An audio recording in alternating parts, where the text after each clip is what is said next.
फुल्लां वांगू प्यारे ते शहद वांगू मिठे। सजो ते मित्रों जरा नेड़े नेड़े हो जाओ। तो अज थानू लाहौर दे विच मनाई जाने वाली बसंत की एक झलक विखानी है। कच्ची बस्तियां, रेलवे कलोनियां ते लेबर बस्तियां दे विच ये गल कई घरां दे विचों सुनी गई है। ते मावां किद्दां बोलदियां ने जरा आज सुनो। ਇਹ ਉਂਤਰਾ ਜਿਉਂ ਸਵੇਰ ਦਾ ਉੱਠਿਆ ਵਾ ਉਹਨਾਂ ਛੱਤ ਤੇ ਚੜਿਆ ਹੋਇਆ ਉੱਤੇ ਪਤਾ ਨਹੀਂ ਕਿਹੜਾ ਇਹਦੀ ਮਾਂ ਦਾ ਕਿਸੇ ਦੇ ਨਾਲ ਪੇਚਾ ਲੱਗਾ ਜਿਹਦਾ ਇਹਨੇ ਧਿਆਨ ਰੱਖਣ ਜਾਣਾ ਨਖਾਪਣੇ ਨੂੰ ਆਪਦੇ ਆਪ ਇਸ ਗੱਲ ਦੀ ਫਿਕਰ ਵੀ ਨਹੀਂ ਹੈ ਵੀ ਮੈਂ ਕੋਈ ਸ਼ੈ ਖਾ ਲਵਾਂ ਫਿਰ ਉੱਤੇ ਮਰ ਜਾਵਾਂ।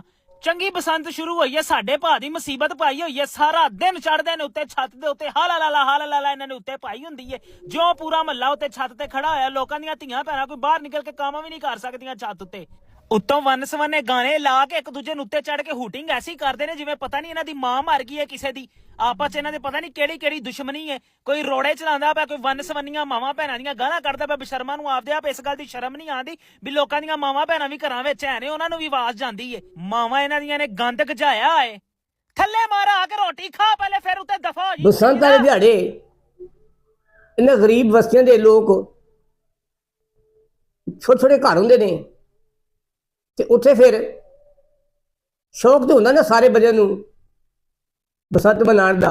गरीब दा भी शौक आ, अमीर दा भी शौक आ। ते गरीबां दे शौक नूं दे विच रंग च भंग पाउण वास्ते उन्हां दी मावां इदां ही कहंदियां वा।